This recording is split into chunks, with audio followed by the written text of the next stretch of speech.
So I had a application where having a small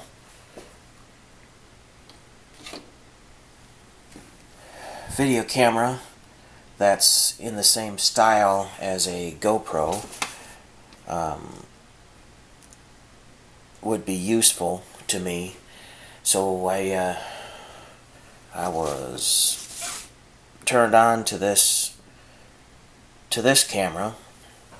GoPro is pretty pricey, pricier than the budget that I have. But this one here is right about the $60 price point.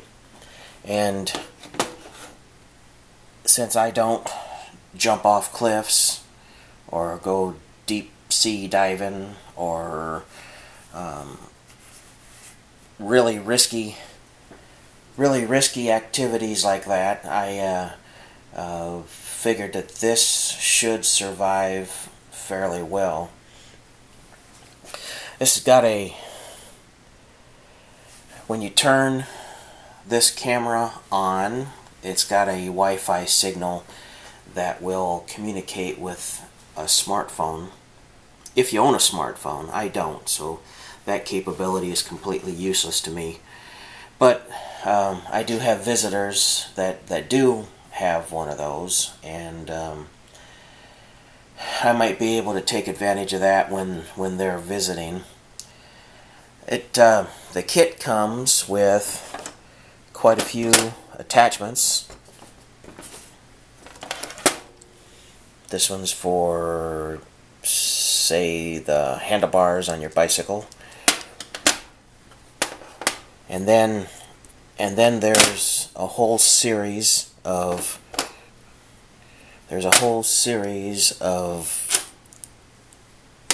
shorter adapters so that you can put these together and do left turns, right turns. You can tilt it, tip it, turn it, whatever you need to do while it's attached.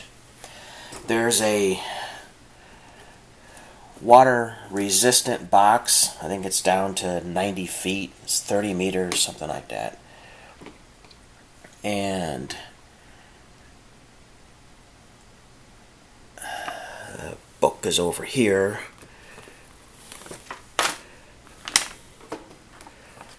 Playback, storage, battery, camera app, burst mode, time lapse, quick modes, looping video.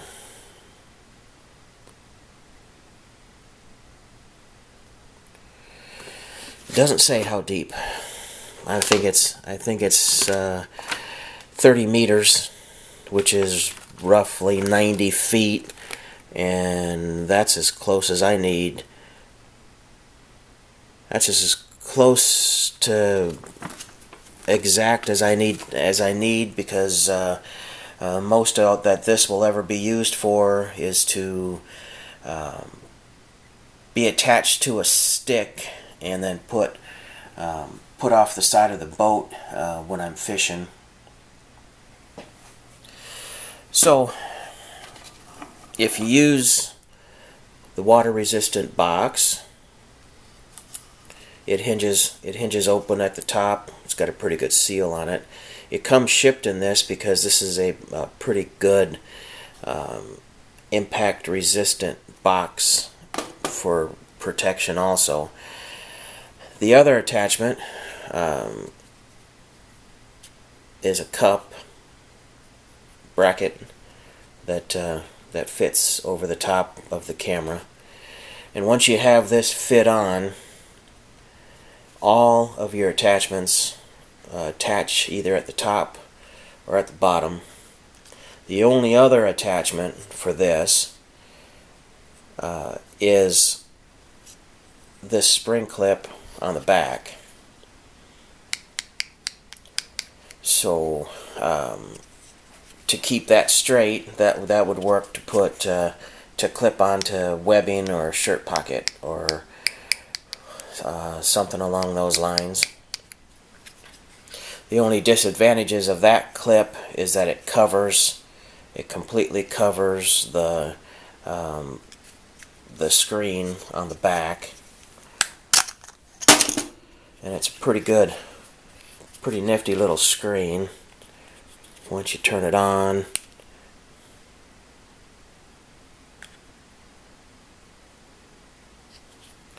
Action cam.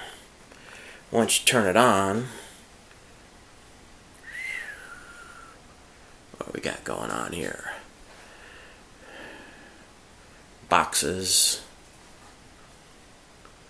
a shelving unit, the table that I was just working at,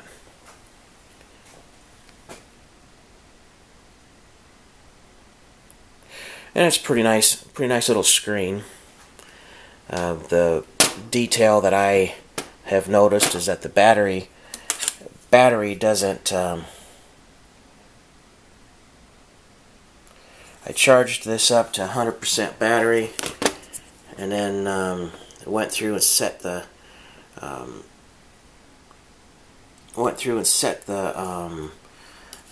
date, time, resolution, and all of that. And by the time I was done, this was already down to 95%. I've done a little bit of button pushing, poking around, trying to figure out what does what. The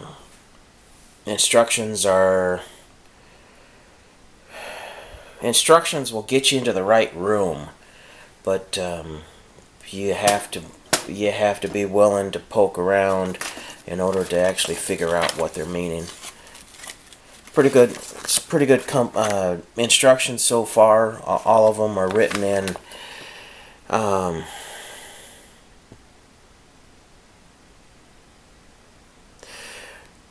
I haven't seen any pidgin English yet.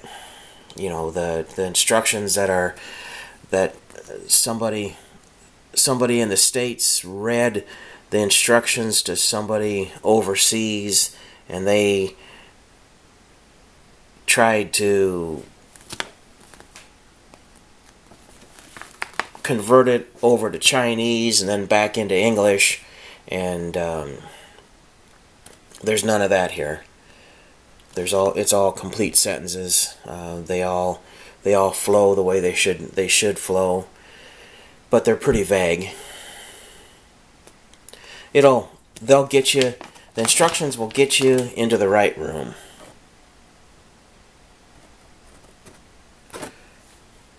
To capture a photo, make sure it's in the photo mode. Photo icon should be showing.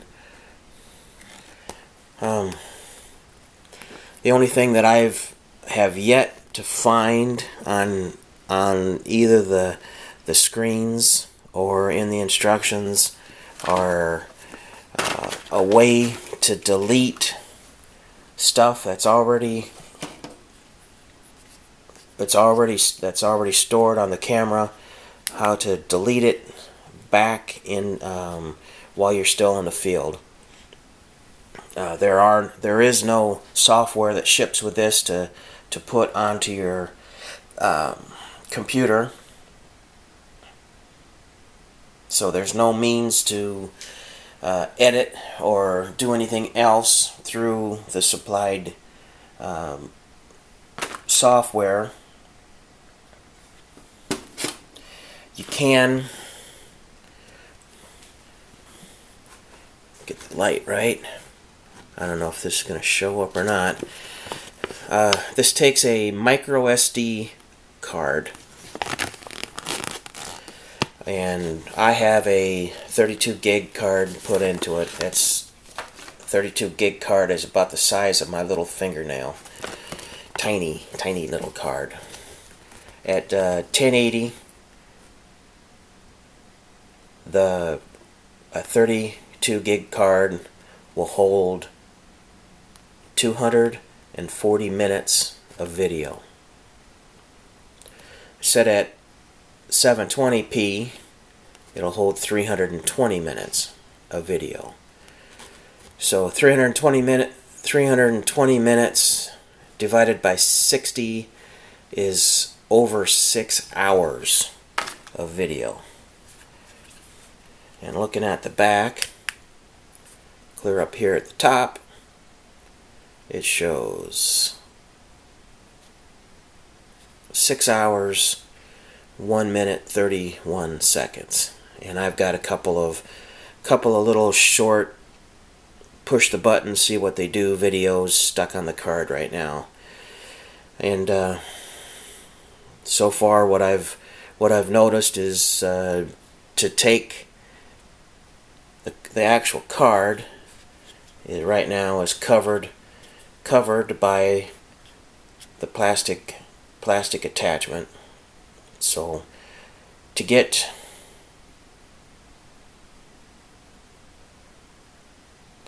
I actually haven't tried hooking up the USB cable and see if I can take info from the camera directly to the computer. But the USB port does work for charging the battery, and it's the same connection as my phone. So I can use my phone charger to charge this also. So that means that I also have a means of recharging this out in the wild. So far, I'm really happy with this. It does more than I thought it was going to, and the limitations that it has really aren't that inconvenient or limiting at all. Because even if I take video and I don't like the video, it can just write on the card until I get back. And since I have a means of recharging this away from the house, I really don't need to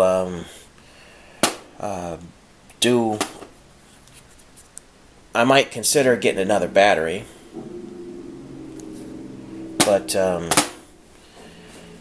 I really don't see the need for it. Actually, if you take short videos, mini short segments of videos, it will work. It will work for a very long time. It'll at least work for an hour. Should at least get an hour out of the battery, and you got 6 hours of card. So yeah, it's built. It's got a lot of capability. Oh, I also I went to Wally World, and I didn't know what was going to ship with the camera, and I didn't have anything to deal with micro SD, so I went and bought an adapter, and while I was still there, I bought another 32 gig card. And when this camera showed up, the memory was on an actual SanDisk bubble pack, and it was exactly what I just bought. So memory is cheap. 32 gigs is about $15, and you get an adapter in the bubble pack. You get an adapter that the small card will fit into a regular SD card shape, and that SD card will plug into many places. There's many more adapters and plug-in places for an SD than there is a micro SD. So so that all worked out. What I did was I bought an adapter stick that will take a micro. It takes 6 different kinds of memory sticks, and with the 32 gig micro memory stick put in the end, that effectively turns that into a 32 gig thumb drive. So not all is lost. So I actually just set myself up with a 32 gig thumb drive for less than 20 bucks. So I'm happy with that too. All right, we'll cut this one short.